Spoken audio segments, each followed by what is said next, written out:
రెచ్చగొడుతోందా? పాకిస్తాన్ ఎందుకు అంత ఆందోళన చెందుతోంది? ఇదే అంశంపై ఇవాల్టి డిబేట్లో మనం మాట్లాడదాం. డిబేట్లో పార్టిసిపేట్ చేస్తున్నారు senior journalist and senior analyst professor Murali Manohar గారు. నమస్కారం మురళీ మనోహర్ గారు. నమస్తే అండి రోజా గారు. మురళి గారు, ఓవైపేమో కాల్పుల విరమణ గడువు పొడిగిస్తున్నామని చెప్తుంటుంది, మరోవైపేమో హార్మోజ్ బ్లాకేడ్ను మాత్రం అలాగే కొనసాగుతుంది అని చెప్పడం చూస్తుంటే, అంటే ఓవైపేమో ఇరాన్ను శాంతి చర్చల వైపు పిలవాలని సంకేతాలు ఇస్తోంది, ఇటువైపేమో సంధి పేరుతో ఇరాన్ను ఉక్కిరి బిక్కిరి చేసి లోబరుచుకునేటువంటి ఒక స్ట్రాటజిక్ సఫకేషన్ అనేటువంటి ప్లాన్గా మనం చూడాలంటారా? అంతే కదా అండి రోజా గారు. అంటే డబల్ ఏమంటాము గేమ్ డబుల్ గేమ్ ఆడుతుంది ట్రంప్ కున్నటువంటి అలవాటు. అది కాక వ్యూహంలో భాగంగానే అలా చేస్తుంది. చాలా కాన్ఫిడెంట్ గా ఉంది అమెరికా. ఏంటి అంటే బాగా దెబ్బతిన్నది ఇరాన్, ఈ సమయంలో ఒత్తిడి ఉంటేనే వింటుంది, అదర్వైజ్ వినదు అనేటువంటి ఒక దీంతో వెళ్ళి హర్ముజ్ జలసంధిని ఇప్పుడు ఇరాన్ కాదు చేసింది, బ్లాక్ చేసింది, అమెరికా బ్లాక్ చేసింది. అమెరికా అందరికీ బ్లాక్ చేసింది, ఇరాన్ ప్రత్యేకంగా బ్లాక్ చేసింది. ఇరాన్ నౌకలను ఆపేస్తుంది, ఒక నౌకను కంప్లీట్ గా తన ఆధీనంలోనే పెట్టుకున్నది. తర్వాత లేటెస్ట్ గా వస్తున్నటువంటి ఖబర్ ఏంటని అంటే, దొరికినటువంటి నౌక అది యుద్ధ నౌక, దాంట్లో ఈవెన్ అణ్వస్త్రాలకు ఉపయోగించే అంటే డ్యూయల్ వీటికి ఉపయోగపడే సామాగ్రి సరఫరా చేస్తుంది. అది చైనా నుంచి వస్తున్నటువంటి షిప్ అది. కనుక ఇప్పుడు పెద్ద అనుమానం ఏమంటే ఈ యొక్క షిప్ తోనే మొత్తము చైనా ఇరాన్ సంబంధాలు కూడా బయటపడుతూ ఉన్నాయి. చైనా పెద్ద ఎత్తున అణ్వస్త్రాలకు ఉపయోగపడేటువంటి సామాగ్రిని డ్యూయల్ మెటీరియల్ అంటారు, అందుకే ఇప్పటికిప్పుడు అది అణ్వస్త్రంలా కనపడవచ్చు. దాన్ని ప్రాసెస్ చేస్తే అణ్వస్త్రాలకు వాడచ్చు, లేదా శాంతియుతమైన వీటికి కూడా ఉపయోగించవచ్చు.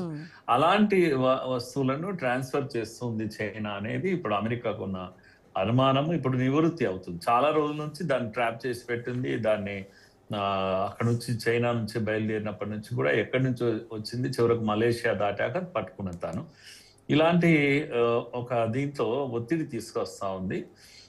చైనాను కూడా బహుశా ఎక్స్పోజ్ చేస్తుందేమో అమెరికా, తెలియదు. కానీ ఏది ఏమైనా అమెరికా చాలా సీరియస్ గా ఉంది ఇరాన్ పైన.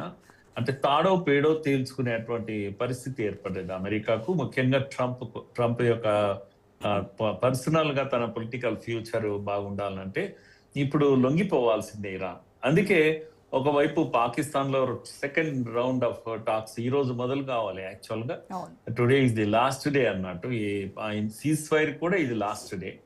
రేపటి నుంచి సీజ్ ఫైర్ కొనసాగుతుందా లేదా అనేటువంటి ఉత్కంఠ కూడా అందరికీ ఉంది. కానీ అమెరికా ఏమన్నది అంటే సీజ్ ఫైర్ కొనసాగుతుంది అని చెప్పింది. ట్రంప్ ఇరాన్ పూర్తి ప్రపోజల్స్ తో ముందుకు వచ్చేంత వరకు సీజ్ ఫైర్ కొనసాగిస్తాం అంటే తనంతకు తాను ఇప్పుడేమి అటాక్స్ చేయబోవడం లేదు అనే ఒక రిలీఫ్ ఇరాన్కి ఇచ్చింది.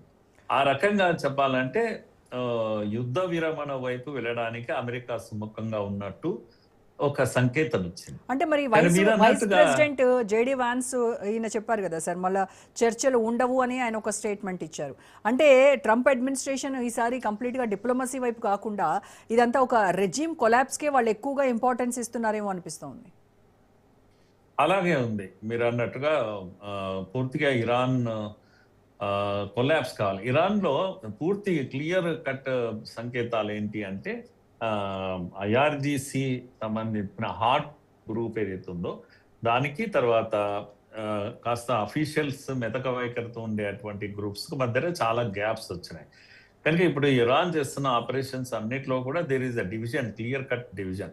అందుకే అమెరికా చాలా నిన్న ఇచ్చినటువంటి ఒక లెందీ స్టేట్మెంట్ ఏమంటుంది అని అంటే, అనవసరంగా అమెరికాలో ప్రజలు మంచివాళ్ళు, అక్కడ ప్రభుత్వం చాలా మంచిది, ఈ హార్డ్ కోర్ గ్రూప్ కారణంగానే ఈరోజు ఇరాన్ దెబ్బతింటుంది, మేము ఇరాన్ను ధ్వంసం చేయాలనేటువంటి ఆలోచన మాకు లేనే లేదు. మీరు వెనజులాను చూస్తున్నారు, ఇప్పుడు మీరు చూడండి ఎంత డెవలప్ చేస్తున్నాం మేము, అంతకన్నా ఎక్కువ ఇరాన్ మేము డెవలప్ చేయగలం. ఇలాంటి స్టేట్మెంట్స్ అన్ని ఎందుకు ఇస్తుంది అని అంటే, ఇరాన్ లో ఒక డివిజన్ తీసుకొచ్చేటువంటి ఒక ప్రయత్నం చేస్తుంది అమెరికా. కనుక అంటే అంతర్యుద్ధం వైపు కూడా వెళ్తుంది అనేటువంటి ఒక అనుమానము అంతర్జాతీయంగా వెలువడుతున్నటువంటి వార్తలు ఇప్పుడు ఇరాన్ లో. ఓకే. ఇరాన్ లో హార్డ్ కోర్ గ్రూప్స్ యుద్ధాన్ని ఆపే మూడ్లో లేవు. వాళ్ళు అంటే ఏమంటాం, వాళ్ళ యొక్క ఆత్మాభిమానంతోనే ఫైట్ చేస్తున్నారు. ఫైట్ చేసేంత శక్తి వాళ్ళ దగ్గర లేదు, కానీ ఫైట్ చేస్తా ఉన్నారు. కానీ ప్రజలు కానీ వీళ్ళు కానీ పాలకులు కానీ, ముఖ్యంగా అధ్యక్షుడు, వీళ్ళు కూడా కాస్త డివిజన్స్ వచ్చాయి వాళ్ళ మధ్య అనేది చాలా. అందుకే ఇప్పుడు ఈ టాక్స్ లో 2 మాటలు క్లియర్ చేసేసారు. హర్ముజ్ జలసంధిని నిర్బంధాన్ని తొలగించేది లేదు, ఇరాన్ టాక్స్ కి వచ్చేంత వరకు తొలగించము. అంటే దీంట్లో అర్థమైంది రోజుకు 5,000 కోట్ల రూపాయల తన యొక్క సరఫరాలన్నీ కూడా ఆగిపోతాయి. ఇరాన్ బ్రతికేదే దానిపైన. ప్రతిరోజు అంత డబ్బును కోల్పోతుంటే ఇరాన్ భవిష్యత్తు, నియర్ బై భవిష్యత్తులో ఫుడ్ కూడా లేని పరిస్థితి ఏర్పడుతుంది. అందుకే ఈ జలసంధిని ఆపడం. కనుక ఇప్పుడు ప్రపంచానికి అందరికీ ఈ సమస్యనే, కానీ ఇరాన్ కు ఇంకా పెద్ద సమస్య. ఇరాన్ ఇది అమ్ముకోకపోతే, షిప్ బయటికి వెళ్ళకపోతే వాళ్ళ యొక్క ఫ్యూచర్ ఉండదు కనుక ఈ ఒత్తిడిని కొనసాగిస్తుంది. ఓ రకంగా ఇరాన్ చాలా ప్రెషర్ లో ఉంది. అందరూ ఎక్స్పెక్ట్ చేస్తున్నారు టాక్స్ కు దిగి వస్తుంది ఇరాన్ అనేది అంటున్నారు. మనం కూడా నష్టం అనేది చూడాలి. ప్రపంచవ్యాప్తంగా అన్ని దేశాల పైన